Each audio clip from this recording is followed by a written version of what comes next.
Hello friends, Kathiawadi ચટાકામાં આપનું સ્વાગત છે. રક્ષાબંધન આવી રહી છે. રક્ષાબંધન હોય કે કોઈ પણ તહેવાર હોય કે કોઈ પણ સારું કામ હોય, પેંડા વગર તો ચાલતું જ નથી. પેંડા તો આપણે પહેલાં જ જોઈએ છે. તો આ રક્ષાબંધન ઉપર ભાઈનું મોં મીઠું કરાવીએ તો એકદમ હાઇજેનિક રીતે આપણી હાથે બનેલા પેંડા કેમ ના બનાવીએ, અને આ પેંડા એકદમ સસ્તા, ફક્ત થોડી જ વારમાં અને એકદમ હાઇજેનિક રીતે બની જાય છે. તો ચાલો બનાવીએ રક્ષાબંધન માટે ભાઈ માટે સ્પેશિયલ કાઠિયાવાડી પેંડા. તો પેંડા બનાવવા માટે મેં અહીંયા કુલ 1.5 લીટર દૂધ, જે અમૂલનું થેલીનું દૂધ આવે છે તે જ લીધું છે. તમે કોઈ પણ દૂધનો ઉપયોગ કરી શકો છો. હા, પણ ફૂલ ફેટ દૂધ હોવું ખૂબ જરૂરી છે. અહીંયા હું 1.5 લીટર દૂધ યુઝ કરી રહી છું.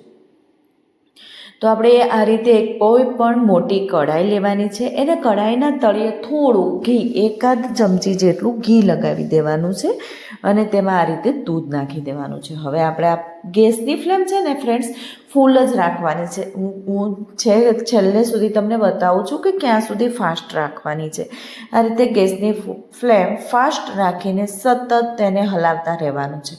અત્યારે આપણે શરૂઆતમાં નહીં હલાવીએ, એને થોડા ટાઈમને અંતરે હલાવીશું તો ચાલશે, પણ થોડું ઉકળી જાય ત્યારબાદ તેને વારંવાર હલાવવું પડશે.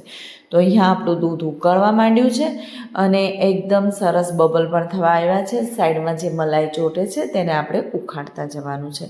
ફ્રેન્ડ્સ, આ 1.5 લીટર દૂધમાં તો ઘણા બધા પેંડા બને છે અને આપણે બહાર વેચાતા લેવા જઈએ તો મોંઘા મળતા હોય છે. તો ફક્ત દૂધનો જ ખર્ચો થવાનો છે, એ સિવાય કોઈ જ ખર્ચ નહીં થાય અને એકદમ હાઇજેનિક રીતે, અને વળી પાછા આપણે જે રીતે જેટલું ગળપણ જોઈતું હોય એ રીતે બનાવી શકાય છે અને આપણી ચોઈસ પ્રમાણે આમાં બધું એડ કરી શકાય છે. એટલે અને હાઇજેન તો છે હોવાનું જ છે. એટલા માટે ફ્રેન્ડ્સ, પેંડા બનાવવામાં કાંઈ જ નથી, એકદમ સરળ છે. જો તમે એકવાર પરફેક્ટ માપ સાથે પેંડા બનાવશો ને તો પરફેક્ટ પેંડા બનશે. તો આ રીતે આપણે દૂધને હલાવતા રહીશું અને જે મલાઈ ચોટે છે તેને ઉખાડતા રહીશું. હા ફ્રેન્ડ્સ, દૂધને ગરમ કરવામાં ખાસ ધ્યાન રાખવાનું છે કે એ તળિયે ચોટે નહીં. અત્યારે તો વાંધો નહીં આવે, પણ પાછળ જતાં થોડું કેર કરવી પડશે. તમે અહીંયા જોઈ રહ્યા છો, ધીમે ધીમે આપણું દૂધ ઓછું થઈ રહ્યું છે, ઘણું બધું બળતું જાય છે અને એકદમ સરસ ઉકળી ગયું છે. તમે આ રીતે કોઈ લોઢાની કઢાઈમાં પેંડા બનાવશો ને તો એનો સ્વાદ તો કંઈક અલગ જ આવવાનો છે. હા, તમે કોઈ પણ પેનમાં બનાવી શકો છો, પણ એ વાસણ જાડા તળિયાવાળું હોવું ખૂબ જરૂરી છે. જો તમને આવું કોઈ લોઢાનું પેન મળી જાય તો બહુ સરસ, એમાં જ બનાવજો. આ રીતે આપણે તેના દૂધ થોડું અડધું ઉકળી જાય ત્યારબાદ હવે આપણે તેને ખાસ ધ્યાન રાખવાનું છે અને એવું લાગે તો ગેસની ફ્લેમ સ્લો કરી દઈશું અને તેને સતત કન્ટિન્યુઅસ હલાવતા રહીશું, જેથી નીચે તળિયે ચોટે નહીં. જો નીચે તળિયે ચોટી જશે તો પેંડામાં બળેલાની સ્મેલ આવશે. એટલા માટે આપણે તેને સતત હલાવતા રહીશું. તો આ રીતે આપણું દૂધ ઓલમોસ્ટ બળી ગયું છે અને લગભગ બળી જવા આવ્યું છે. બધું દૂધ થોડું જાડું થઈ રહ્યું છે ત્યારે આપણે તેને સતત આ રીતે હલાવીશું. હા ફ્રેન્ડ્સ, મારી ચેનલ કાઠિયાવાડી ચટાકાને હજી સુધી સબસ્ક્રાઈબ નથી કરી તો ચોક્કસથી કરી લેજો, જેથી નવી નવી રેસીપી તમારા સુધી પહોંચતી રહે અને મને પણ થોડું મોટિવેશન મળતું રહે. તો મારી રેસીપી જો તમને જરા પણ પસંદ આવતી હોય તો લાઈક શેર કરવાનું ભૂલતા નહીં.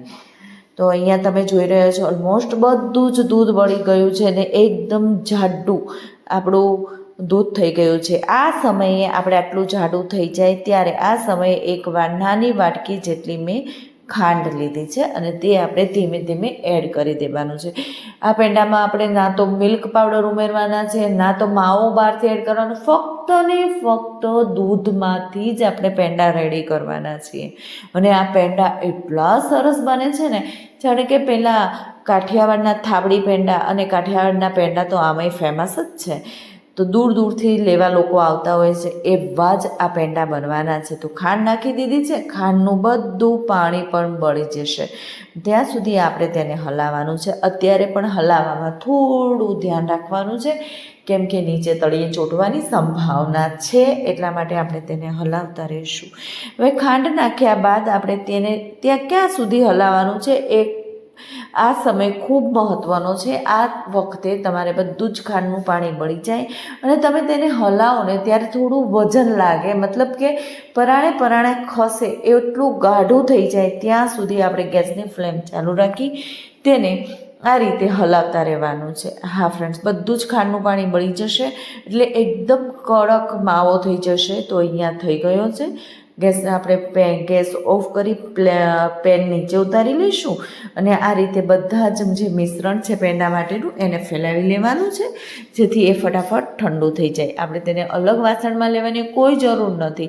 આ રીતે તમે ફેલાવી દેશો ને તો ફટાફટ ઠંડુ થઈ જશે. અને આ આપણા કાઠિયાવાડના ફેમસ થાબડી પેંડા પણ રેડી થઈ ગયા છે. હવે તમે તેને ગોળ રાઉન્ડ કરીને એક પ્લેટમાં મૂકી દેવાના છે. આપણે જાતે પેંડા બનાવીએ છીએ તો એનો ફાયદો પણ ઘણા બધા છે. તમે અહીંયા કોઈ એક પ્લેટ જેમાં ઘી લગાવીને લઈ શકો છો, જેથી નીચે આપણા પેંડા ચીપકે નહીં. અને આ રીતે ગોળ રાઉન્ડ વાળીને તેને પ્લેટમાં મૂકી દેવાના છે. ઘરે બનાવીએ છીએ તો આપણે આપણી પોતાની મનપસંદ સાઇઝના પેંડા પણ બનાવી શકીએ છીએ. અને હાઇજેનિક તો બહુ જ બધું છે. ફક્ત ને ફક્ત દૂધ અને ખાંડમાંથી જ ફટાફટ બની જાય એવા આપણા કાઠિયાવાડના ફેમસ પેંડા રેડી છે. અહીંયા મેં એકદમ નાના પેંડા બનાવ્યા છે, 1-2 બાઇટમાં જ ખવાઈ જાય એવા. અને ત્યારબાદ આવી રીતે તમે કોઈ પોતાની મનપસંદ છાપ પાડી શકો છો. તો એકદમ સરસ કાઠિયાવાડના ફેમસ પેંડા તમે આ રક્ષાબંધન ઉપર પોતાના ભાઈ માટે ચોક્કસ